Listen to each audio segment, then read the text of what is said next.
महापुरुषों को नमन। सम्मानित मंच, सम्मानित गुरुजन, नारी शक्ति और इस विद्यालय में पढ़ने वाले देश के नन्हे मुन्ने तरनधारों, आज ये हमारा सौभाग्य है कि आज शिक्षक दिवस के रूप में इस विद्यालय में गुरु वंदन छात्र अभिनंदन कार्यक्रम करने का हमको सौभाग्य मिला है। और मेरा भी ये सौभाग्य है कि जिस विद्यालय में 10वीं कक्षा में मैं पढ़ा था, वो हमारे गुरुजन राष्ट्रपति पुरस्कार प्राप्त टिक्कमजी सुखपाल का मेरे को आज पुनः सानिध्य मिल रहा है।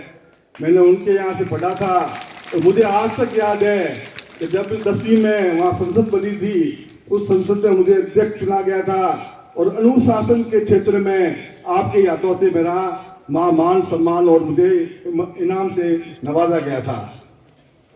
आज सौभाग्यशाली इस बात का भी है कि अपन डॉक्टर सर्वपल्ली राधाकृष्णन का जन्मदिन भी यहाँ मनाने आ रहे हैं।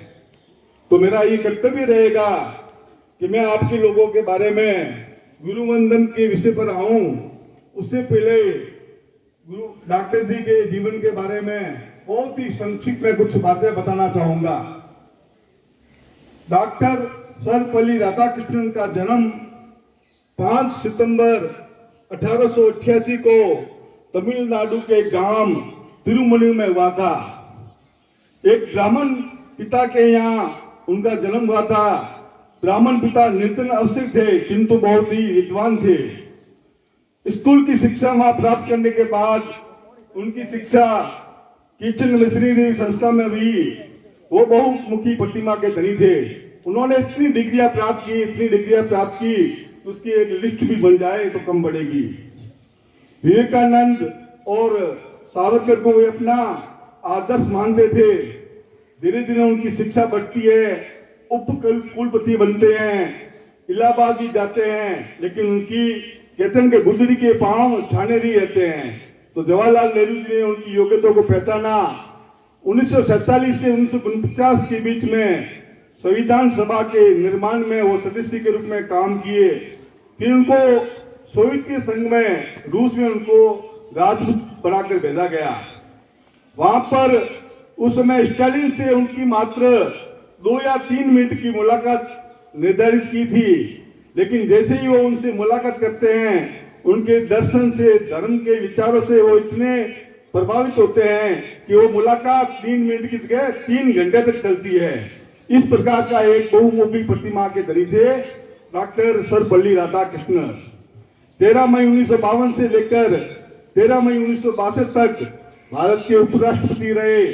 13 मई 62 से 67 तक देश के राष्ट्रपति रहे और उनके राष्ट्रपति काल में 2 प्रधानमंत्रियों का स्वर्गवास भी उनको आगाज के रूप में याद रहेगा।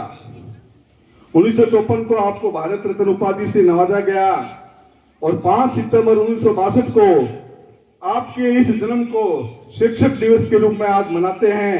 और आज इस दिवस के रूप में जयपुर में कई जिलों से शिक्षकों को वहां राज्य स्तरीय पुरस्कार के लिए सम्मानित किया जाता है। 17 अप्रैल 1975 को आपकी मृत्यु हो जाती है और आपका नाम हमेशा के लिए इतिहास में शिक्षक दिवस के रूप में मनाते हैं। और यही हमारा सौभाग्य है कि आप गुरुवंदन छात्र अभिनंदन के कार्यक्रम के तहत हम यहाँ आए हैं। और हमारा मुख्य एक कार्यक्रम है संस्कार, और उस संस्कार प्रज्ञप्ति के तहत में इस कार्यक्रम को हम मनाते हैं। बच्चों की प्रथम पाठशाला उनके माता पिता होती है, उनकी गुरुजन, उनकी प्रथम पाठशाला उनका परिवार होता है और माता पिता उनको गुरु पहले मिलते हैं। गुरु ज्ञान के बीज बोते हैं, उन्हें आगे बढ़ाते हैं। इस प्रकार की परंपरा हिंदुस्तान में कई सदियों से चली आ रही है। बच्चों को संस्कार देना, उनको चलाना, सिखाना, बोलना, उठना, व्यवहार करना, उनकी माता पिता अपन को समझाती है। अपन में से ज्यादातर सभी बच्चे बैठे हुए हैं। मैं आप लोगों से पूछता हूं, अपन में से ऐसे कितने विद्यार्थी हैं जो घर में सुबह माता पिता को चरण स्पर्श करके आते हैं? बहुत बढ़िया, बहुत बढ़िया। अब इसमें से ऐसे कितने विद्यार्थी है जो यहाँ पर अध्यापकों के चरण स्पर्श करते हैं। बहुत बढ़िया। अब मैं आपको एक छोटी सी बात बताता हूं। अगर अपन यहाँ विद्यालय में आते हैं, सभी लोगों के चरण स्पर्श संभव नहीं है। जैसे ही विद्यालय की डेयरी में आए, वहां पर अपना हाथ लगाकर यूं कर दिया, तो इस विद्यालय में जितने भी गुरुजन हैं उनका चरण स्पर्श अपने आप माना जाएगा। एक और चीज है, अपने में छोटी छोटी बातें संस्कार की जो माँ बाप सिखाते हैं उसका अपन पालन करते हैं तो उनका काफी काम हल्का होता है। कई बार ये देखा जाता है, यहाँ से स्कूल की छुट्टी होती है, घर पर पहुंचते हैं, बस्ता इधर डाल देते हैं, कपड़े कहीं फेंक देते हैं, जूते कहीं डाल देते हैं, बिना हाथ धोए रोटी खा जाते हैं। ऐसा अपन में से कितने लोग करते हैं? करते हो नहीं करते हो? एक बात हमेशा ध्यान रखना, यहां से जैसे ही जाएं अपना बस्ता नियत स्थान पर रखना, अपने कपड़े नियत स्थान पर खोल के रखने, अपनी पदवेश एक अपने स्थान पर रखना, हाथ धोकर बैठना और भोजन के लिए बैठना। अब एक और सवाल पूछता हूं कि जब अपन लोग भोजन के लिए बैठते हैं तो यहाँ से कितने बच्चे ऐसे रहते हैं जो पानी चिल्लाते रहते हैं कि मम्मी पानी गिलास दे। ऐसे ऐसे में कोई है? मेरे ख्याल से सभी लोग ये करेंगे। लेकिन आज ये नियम बना दो कि जब भोजन के बैठेंगे तो पानी की गिलास अपन लेके बैठेंगे और जब खाना खाएंगे तो उस जूठी थाली को उठाकर अपने घर में जो नियत स्थान है वहां रखेंगे। बोलो, ऐसे करोगे या नहीं करोगे? करेंगे। अगर इस प्रकार का काम करोगे तो हमारा गुरुवंदन छात्र अभिनंदन करने का कार्यक्रम सफल होगा। एक छोटी सी घटना आती है, एक कोर्ट होता है, उसमें एक जज होते हैं, वो जज एक व्यक्ति को सजा सुनाते हैं कि भाई इस प्रकार की एक सजा है, आपको आजीवन कारावास की देती है, आपकी अंतिम इच्छा क्या है? तो वो कहती है अंतिम इच्छा यही है कि मेरी माता को मेरे पास बुलावे। वो माता जब उसके पास आती है तो वो व्यक्ति उस माँ के कान में उसको कान को खा जाता है। तो जज पूछता है कि तूने ऐसा कैसे किया, क्यों किया? वो कहता है कि जब मैं स्कूल में छोटा था तो कुछ चीजें चुरा के लेके आता था, पेंसिल चुराई, पेन चुराई, वो माँ को देती थी तो माँ मेरे को शाबाशी देती थी। अगर उस माँ ने उस समय मुझे थप्पड़ मार दिया होता कि ये चोरी की आदत गलत है तो मैं आज इस स्तर पर नहीं आता। ये होती है संस्कार की बात, ये होती है अपने संस्कार।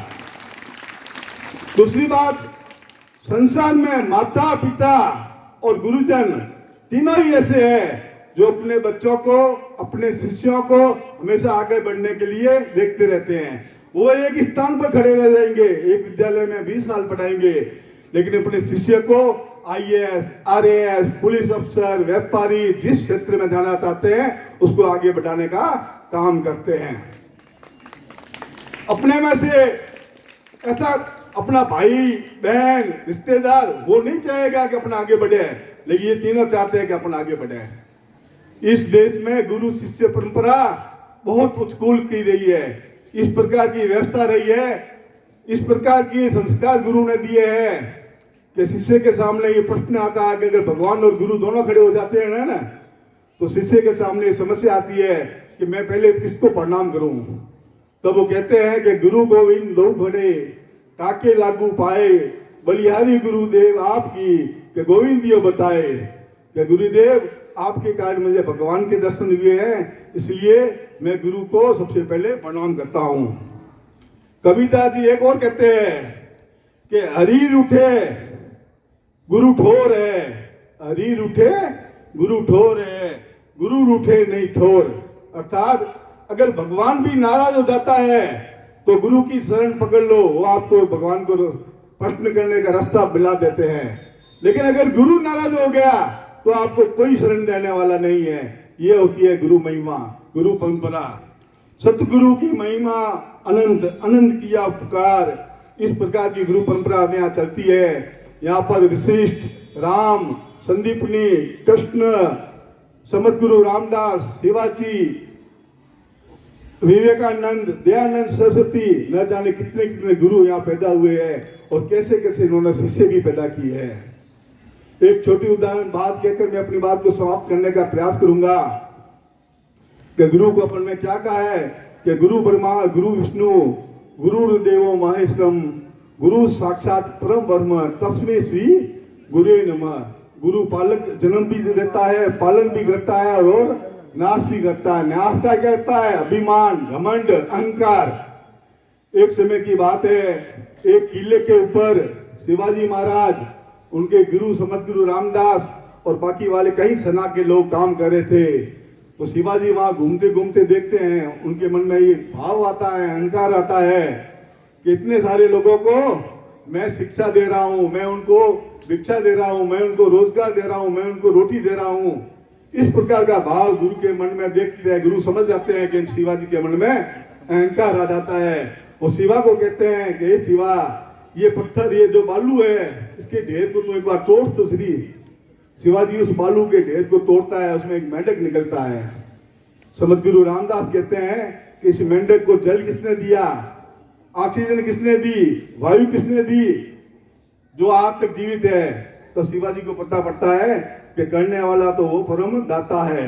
मेरे मन में कुछ अहंकार आ गया था। उसी समय उसने अपने राजपाट पत्थर पे लिखकर शिवाजी ने समदगुरु रामदास को उस दान पात्र में डाल दिया कि मेरा ये पूरा राज्य आपके नाम पर समर्पित है। रामदास जी ने यही कहा कि ये राज तेरा है, तू ही कर, लेकिन उसका उत्तराधिकारी तेरे रहेगा। जो मन में अहंकार आता है उसको भी गुरु नाश करते हैं। इस प्रकार की गुरु शिष्य परंपरा है। उसी परंपरा को लेकर हम आप यहाँ आए हैं। गत वर्ष जो बच्चे प्रथम स्थान पर रहे हैं वो आप लोग उनको हम इनाम देंगे और उनके बच्चों को वो गुरु का द्वारा उनका वंदन होगा। और गुरुओं से भी ये अपेक्षा रहती है कि विद्यालय में जाएं, कक्षा में जावे तो मुंह में पान, सुपारी, गुटखा उसका यूज नहीं करे, वहां बैठकर मोबाइल नहीं चलावे, क्योंकि जो आपका आचरण होता है वो बच्चे देखते हैं। आपका आचरण भी श्रेष्ठ रहेगा तो बच्चों में भी संस्कार आएगा।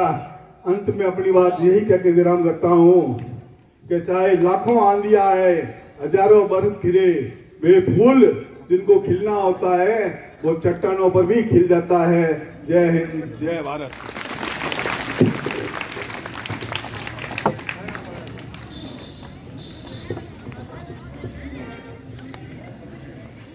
शिक्षक